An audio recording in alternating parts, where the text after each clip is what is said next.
มาหอเทือนแล้วพี่น้องเลย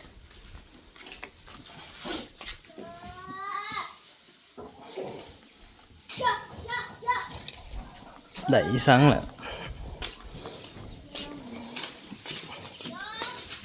ไข่หมดแดงก็ไม่อะไรเด้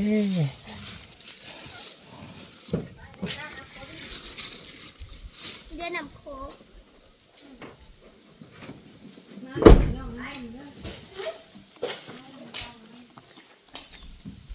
ถ้าเราหน่อยก็รับพี่น้องเอ้ยรับอยู่ใน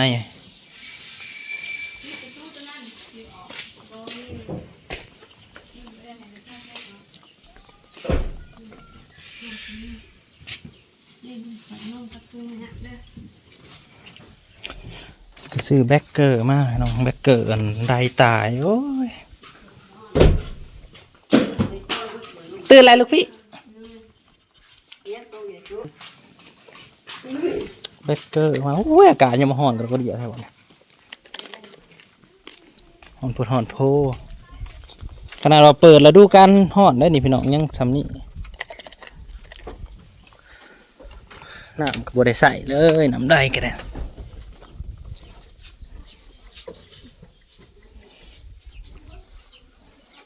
นั่น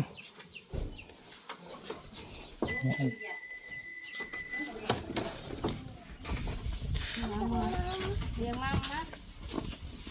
อ่ะอันนี้เหี่ยวแต่ใส่แหละโอ้อันนี้ชุดมุกกระทะเมื่อกี้อย่างตั้งแห่งก้อนสวยหน่วย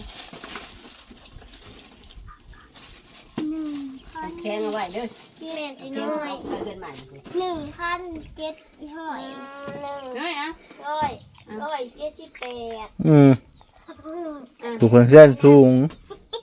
งเกินทุกอย่างคือว่าสั่งบ่เฮียนนะนี่ขับตัวไปไป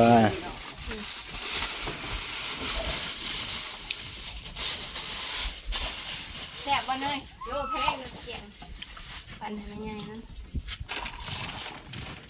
แอปเปิลพันห้าเนี่ยไว้แล้วก็ตีแล้วเฮียละพวกเราอยากเป็นมือสิไม่ใช่เป็นคนหรอกก็ถือคนที่จะถือใจหน้าไปดูค่ะสั่งมาจากทางใต้หรือว่าสั่งของมาจากฝั่งไทยโอเคออกมา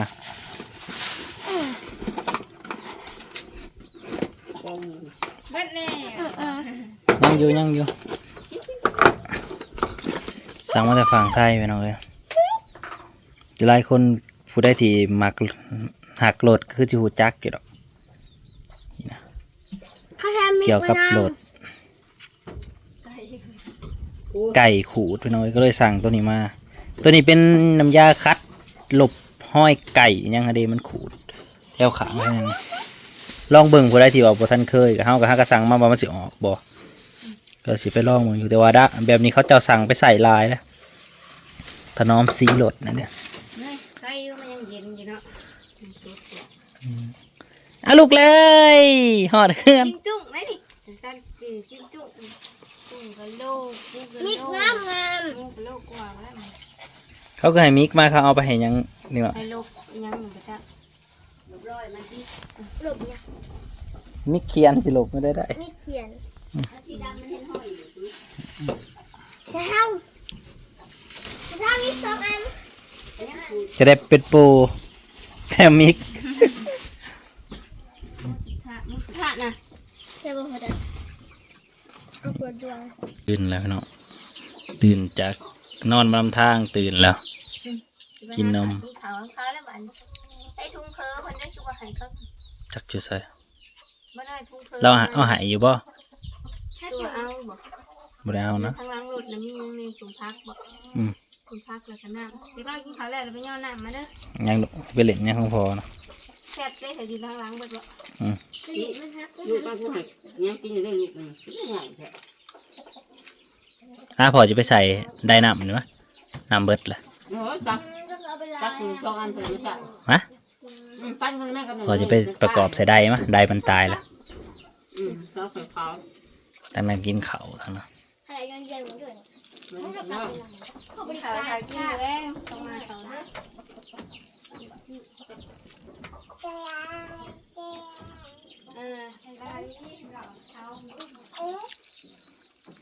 เอ๊ะเหมือนว่า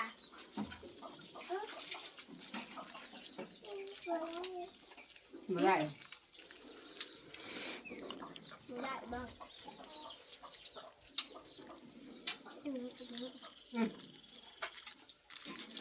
แข็งกินได้ โอ้หอนจัดขนาดพี่น้องเว้ยจะเป็นรถน้ำน้องๆผุดบ่ กินน้องเด็กแล้ว หอนจัดพี่น้องย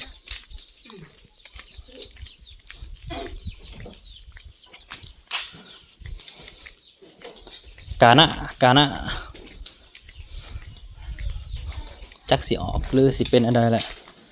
ไก่ขูดโลเท่านี้แหละนี่มันห่อมันขูดหมุนเบิดโถมันขูดเท่านั้นทั้งหน้าอีกนี่แถวนี้หมุนเบิดในคลองมันจักมันสิเป็นอะไรแล้วสิออกหรือบ่ออกก็มาลุ้นน้ำกัน สั่งจากประเทศไทยเลยได้พี่น้องเลยสั่งจากประเทศไทยโดยตรงเลยสั่งมา2 อันคิดว่าเป็นกล่องน้อยเวลากล่องบักใหญ่แต่นี่ก็ตู้เย็นในเฮือนไข่มดแดงกระแสฟิตไปอยู่เนี่ยกินน้ำก่อนหิวน้ำแห้งตอนนั้นโอ้เรื่องราคาน้ำมันน้องเอ้ยทั้งฝั่งไทยตอนนี้ลิตรเท่าไรแล้วทั้งฝั่งลาวเฮาตอนนี้ลิตรละ30 บาทพี่น้องเอ้ยลิตรละ30 บาทตอนนี้แต่ว่าเกิดสงครามแบบนี้อนาคตอาจจะแพงขึ้นอาจจะขึ้นหรือว่าน้ำมันอาจจะขาดตลาดเลยตอนนี้น้ำมันก็เริ่มจากเบิดแล้วเดี๋ยวนี้เริ่มขาดตลาดเลยน้ำมันนั่นเริ่มจากเบิดแล้วปตทอยู่ฝั่งลาวนี่เริ่มจากขาดเดี๋ยวว่าน้ำมันส่วนร้ายน้ำมันมาแต่ต่างประเทศเนาะเกิดสงครามเลยมันเห็นแบบว่ามันก็คือว่าอะไรน้ำมันส่วนร้ายกันมาจากประเทศจักมาแต่ประเทศได้แล้วน้ำมันนี่ทั้งเฮานี่มันบ่มีอยู่แล้วหายากอยู่บ่อน้ำมันก็คือว่าอะไรขั้นขาดแค้นอะไรก็แล้วโลแล้วพอรถส่วนร้ายก็ใส่แต่น้ำมันปตทครับไปเติมนี่น้ำมันเหลือแต่เหลือหัวเดียวเหลือตู้เดียวเติมน้ำมันแต่ว่าขั้นมีกับมันสิขยับขึ้นแบบแพงแล้วนะ30 บาทนี่ถือว่ายังธรรมดาอยู่ก็ตีเป็นเงินบาทกับประมาณ30 บาทอยู่ลาวเฮานะค่าน้ำมันขาดแค่ละอโลแล้วพี่น้องเอ้ยเศรษฐกิจนี่วุ่นเลยเศรษฐกิจบ่เดินเลยน้ำมันขาดเดี๋ยวจบการขนส่งยังหยุดสงักเลยเพราะว่าส่วนร้ายก็ใส่แต่น้ำมันถ้าว่าตอนนี้นะมันเริ่มมีท่าที่โบอยากปานใดแหละเบิ่งวันนี้ก็เลยเติมไปอยู่เกือบ1,000 บาทพี่น้องเอ้ยเติมเกือบ1,000 บาทเติมสต็อกไว้พอได้ไปหันไปนี่เกือบ1,100นั่นแหละเริ่มแล้วยามหายยามหน้านี่เป็นอะไรน้ำมันจีขึ้นนี่บ่จักวันนี้ว่าสิเอาไปตุกไปใส่น้ำมันก็ลืมไปบ่ได้ว่าสิใส่มาไว้ใส่มาไว้ไทยนาก็ลืม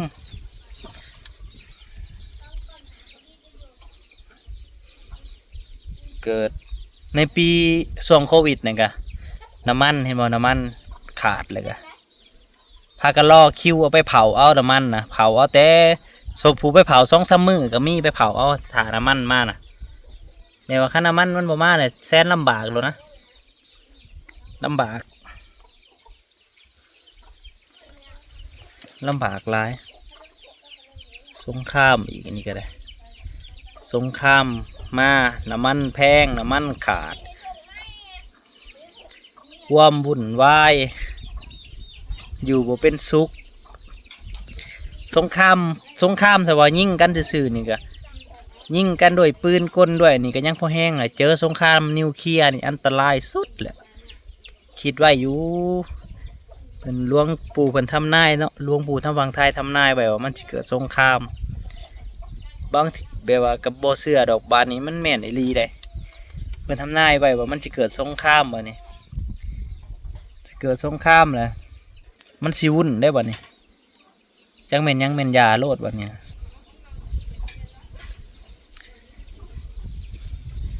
สงครามแบบสงครามนิวเคลียร์สงครามมันสารเคมีเนาะมันบึ้มมันก็ตายเบิดเมืองแล้วตายเกลื่อนกันอยู่ว่าไทยกับเขมรหลบกันก็ยังว่าว่าใส่ปืนใส่ยังยิงก็ยังว่าสำหนึ่งอันนี้เจอนิวเคลียร์พี่น้องตายเป็นเท่าไรแล้วข่าวแบบแตกบึ้นบึ้นอยู่โอ้ยหดหูใจเด้หดหูใจเด้ไปสั่งกันมาเป็นจังสี่วันนี้โพดพี่น้องเว้ยเริ่มอยู่ยากเลยเด้อบ่นี้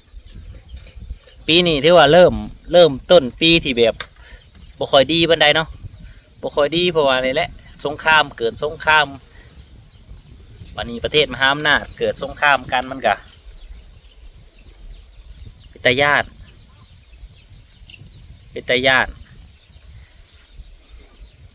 ซึ่งวันนี้ใจอยากให้นะแบบว่าผู้นั้นก็อยากให้ผู้นี้ก็อยากให้มันเดี๋ยวเขาจะบ่มองถึงชีวิตคนหรือว่าชีวิตมนุษย์ที่อาศัยอยู่เขาจะ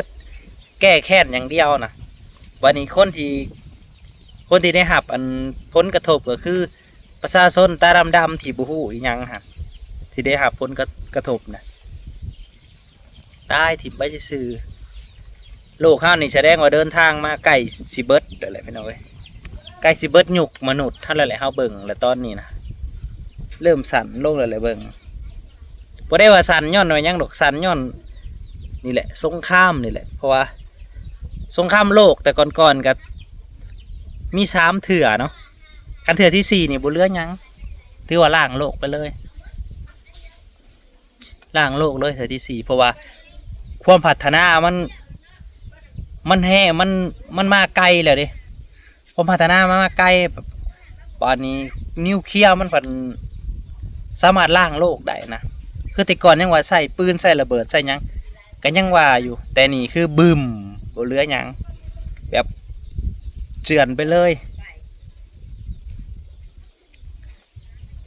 เศรษฐกิจเริ่มสิยุดสงักก็ย้อน1 คันน้ำมันขาดตลาดแล้วเรียบร้อยบ่ได้มีหยังบ่เคลื่อนบ่หยังที่ว่ายุดโตลงเลยแหละรอฟังติดตามข่าวด้วยนี่พี่น้องเว้ยข่าวที่ว่าไทยกับเขมรกันใครแน่ละวันมาเจออิหร่านกับยังยูเครนบอกเลยยังหรือว่าใส่กันป้อยแต่ญาติพี่น้องเว้ยติดตามข่าวไปเรื่อยๆแหละขอบคุณที่เข้ามารับชมพี่น้องเว้ยพอกันใหม่